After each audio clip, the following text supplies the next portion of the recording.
주안은 오군 오현 출신으로 송건이 장군의 자리에 올라 막부를 세웠을 때 그의 막부에서 처음으로 관직 생활을 시작했기 때문에 송건이 직접 발탁한 인물이라고 볼 수 있겠습니다. 그리고 주안은 여유연의 현장으로 임명되어 후임을 했는데 때마침 전염병이 발생했고 흉년까지 겹쳐 곡식의 가격이 폭등하는 사태가 터집니다. 하지만 주안은 곧바로 뛰어난 관리들을 배치해 병이 든 사람에게는 의약품을 나누어주고 굶주리는 백성에게는 먹을 수 있는 죽을 나누어 주었기에 백성들은 감격하며 주안을 우러러 받들었습니다. 또한 주안은 탐구 교위로 승진한 뒤 병사 2,000명을 지휘해 마을을 떠나 도망치고 흩어진 무리들을 규합하여 1년 사이에 만여 명이나 되는 병력을 얻습니다.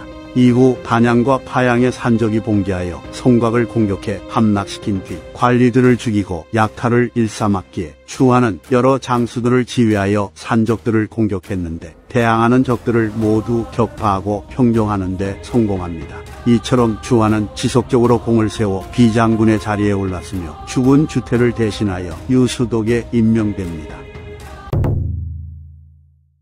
황무원년 위나라 황제인 조비가 대규모의 병력을 일으켜 오를 공격했는데 주안이 주둔하고 있는 유수로는 위나라의 대사마인 조인이 보병과 기병 수만 명을 이끌고 진격해옵니다. 조인은 전장에서 잔뼈가 굵은 노장이었으므로 그는 먼저 유수성을 공격하기 전에 동쪽에 있는 성계를 공격할 거라는 거짓 소문을 흘렸고 여기에 속아 넘어간 주안은 병사를 나눠 성계로 보냅니다. 그러나 병사들이 출발한 뒤 벼랑간 조인의 군대가 진격해와 유수에서 70리 떨어진 곳에 도달했다는 첩보가 들어옵니다. 그래서 주안은 사람을 보내 성계로 보낸 병사들을 다시 돌아오게 하려 했으나 조인의 군대가 먼저 당도해버렸고 주안 휘하 병사들의 숫자가 5,000명인 반면 적의 군대는 수만 명이었기에 여러 장수들이 두려움에 떱니다. 그러자 주안은 그들에게 무릇 두 군대가 진을 치고 싸우는 것에 있어 승부는 장수의 능력으로 결정되지 병사의 적음으로 결정되지 않소. 그리고 제군들은 조인이 군사를 부리고 봉헌한 것을 들어봤을 것인데 어찌 나 주안에게 필적할 수 있겠소.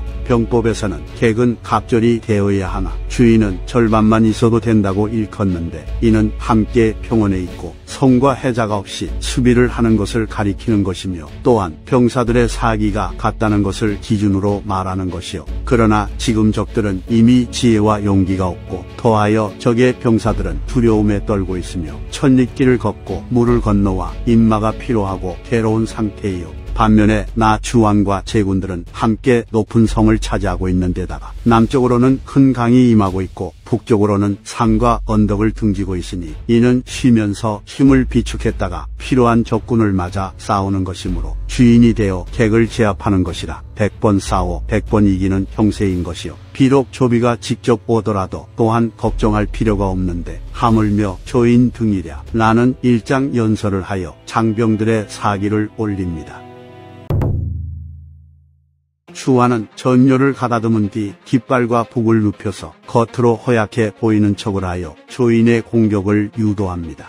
황무 2년 3월 조인은 그의 아들인 조태를 보내 주안이 있는 유수성을 공격했고 군대를 나누어 장군 상조에게 5,000명의 병사를 줘 제갈검과 왕상 등을 지휘해 유선을 타고 오나라 병사들의 처자식이 머무르고 있는 중주를 엄습하도록 합니다. 그리고 조인은 직접 10,000명의 군대를 인솔해 탁고에 주둔한 뒤 후방에 있으면서 혹시 모를 사태에 대비합니다. 그러나 주안의 군대는 조인의 예상을 벗어나는 엄청난 전투력을 보여주며 위나라 군대를 몰아쳤는데 주안은 유수성을 공격해오는 조태의 공격을 막아낸 다음 역봉을 가하여 조태의 진영을 불태워버립니다. 또한 별도로 장군 엄규를 보내 상조를 공격했는데 상조는 엄규의 군대에게 격파당해 전사했고 왕상은 산채로 사로잡혔으므로 모든 전투에서 패배한 조인의 군대는 퇴각할 수밖에 없었습니다. 이와 같이 위나라 최강이라 평가받던 조인은 말년에 주안을 만나 처참한 패배를 겪게 되었으니 실제로 조인은 패배한 해인 223년에 눈을 감았다고 하며 조인이 죽은 뒤 남은 병사들은 조인의 아들인 조태가 아닌 장제가 대신해 관리했다는 기록이 있으므로 아마도 위나라 조정에서는 패전에 책임이 있는 조태에게 군을 맡길 수 없었던 것 같습니다. 전투가 끝난 뒤 송건은 조인의 공격을 막아낸 주안을 칭찬하며 그를 분무장군으로 승진시켰고 팽성국의 상해 관직도 겸하게 합니다. 황무 7년 위나라 대사마 조휴가 하양태수 주방의 유인책에 넘어가 보병과 기병 10만 명을 이끌고 환성으로 내려왔는데 육손이 전종과 주안을 좌우독으로 삼아 각각 3만 명을 통솔해 조휴를 공격할 준비를 갖추고 있었기에 조휴는 자신이 속았다는 것을 깨닫게 됩니다. 그러나 조휴는 자신이 이끌고 온 군대의 숫자가 많고 정예하였기에 퇴각하기보다는 오나라의 군대와 일전을 치를 마음을 먹습니다. 그래서 주안은 송건에게 계책을 바치며 조휴는 본래 친척이기 때문에 책무를 맡은 것이지 지혜와 용기가 있는 명장이 아닙니다. 적들은 지금 싸우면 반드시 패배할 것이고 패배하면 반드시 달아날 것입니다. 그리고 적들이 달아나면 마땅히 협석과 괴차를 지나갈 것인데 이 두 길은 모두 험준하고 좁으니 만약 만명의 병사로 길을 가로막는다면 곧바로 저들의 병사들은 전멸할 것이고 조휴는 산채로 사로잡힐 것이므로 신이 직접 부대를 인솔해 길을 끊기를 청합니다. 또한 만약에 하늘의 위험을 받아 힘을 다해 노력해 조휴를 사로잡고 곧바로 승세를 타고 멀리 달려가 수춘을 점령하여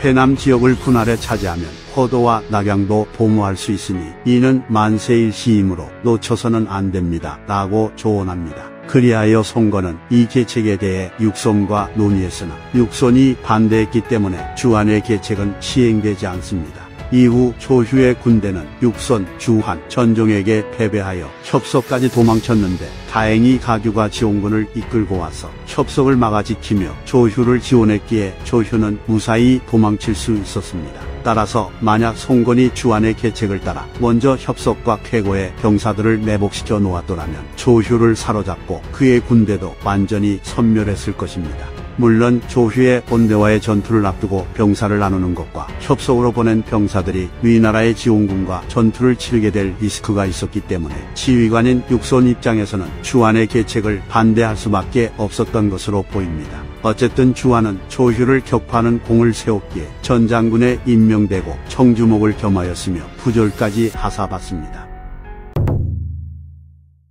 가화 6년 위나라 여강군의 주부 여습이 몰래 항복 서신을 보내와 대군을 이끌고 오면 성문을 열고 내응할 거라는 말을 전합니다. 그래서 주안은 전종과 함께 군을 이끌고 진격했으나 여습의 항복 사실이 발각되는 바람에 퇴각해야 할 상황에 처합니다. 그리하여 오의 군대는 대오를 점검하며 여광성 바깥에 있는 깊이 1에서 2m 정도의 강인 괴수를 건너며 퇴각을 시작했는데 주안이 직접 군대의 후방에 남아서 엄호를 합니다. 당시 여광태수 이응은 보병과 기병을 대기시킨 뒤 오의 군대가 강을 반쯤 건너갔을 때를 기다려 공격해 몰아치려 했으나 주안의 절개가 후방에 있는 것을 보고는 마침내 감히 출전하지 못했으니 위나라 장수들이 주안을 두려워하는 것이 이와 같았습니다.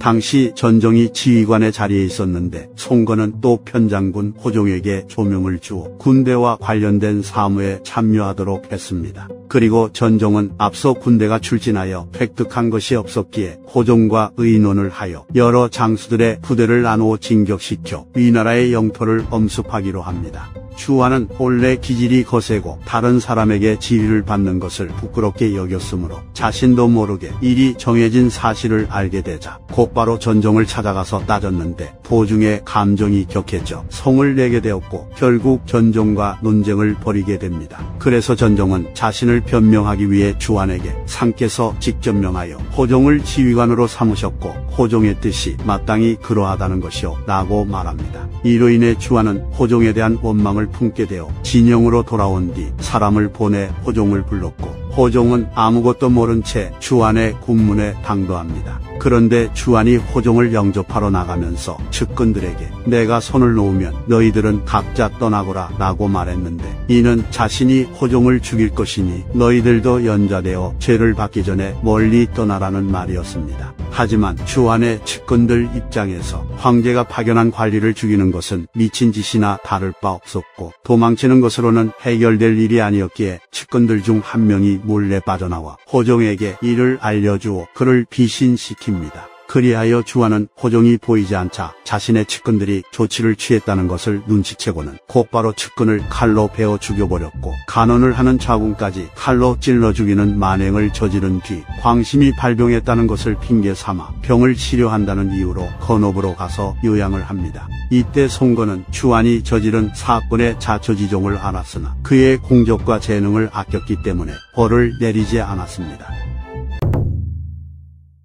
송건은 주안의 아들 주희에게 병권을 준 뒤 의원에게 명하여 주안을 보살피고 간호하도록 했는데, 두서너 달 뒤에 주안의 병환이 나아졌는지 그를 다시 중주로 보내려 합니다. 그리고 송건이 직접 나와 주안을 위해 잔치를 연 뒤 작별을 하며 그대와 함께 천하를 평정하려 하니 병이 다시 발병하지 않기를 바란다는 말을 건네자, 주안은 송건에게 하늘이 폐하께 거룩한 자태를 주셨으니 마땅히 폐하께선 사회에 임하셔야 하며 외람되게도 신에게 중임을 맡기시어 간악한 역적을 없애라고 하셨으므로 신의 질병은 마땅히 저절로 나을 것입니다 라고 답변합니다. 따라서 이렇게 정사삼국지 본전의 내용만을 봤을 때는 주안의 병세가 거짓이었거나 실제로 광증이 있었으나 치료를 통해 호전된 것으로 나오지만 오록의 기록은 주안이 여전히 정상이 아니라는 점을 보여줍니다. 오록에 따르면 주안이 술잔을 받들며 황제인 송건에게 신은 곧 멀리 떠나게 되니 원컨대 폐하의 수염을 한 번만 쓰다듬게 해주신다면 다시는 한이 없을 것입니다 라고 말합니다. 그래서 송건이 등받이 방석에 기대어 몸을 앞으로 내밀어주자 주안은 앞으로 나아가 송건의 수염을 쓰다듬으며 신은 오늘 진실로 호랑이의 수염을 쓰다듬었다고 말할 수 있겠습니다 라고 말했고, 이에 송건은 매우 크게 웃었습니다.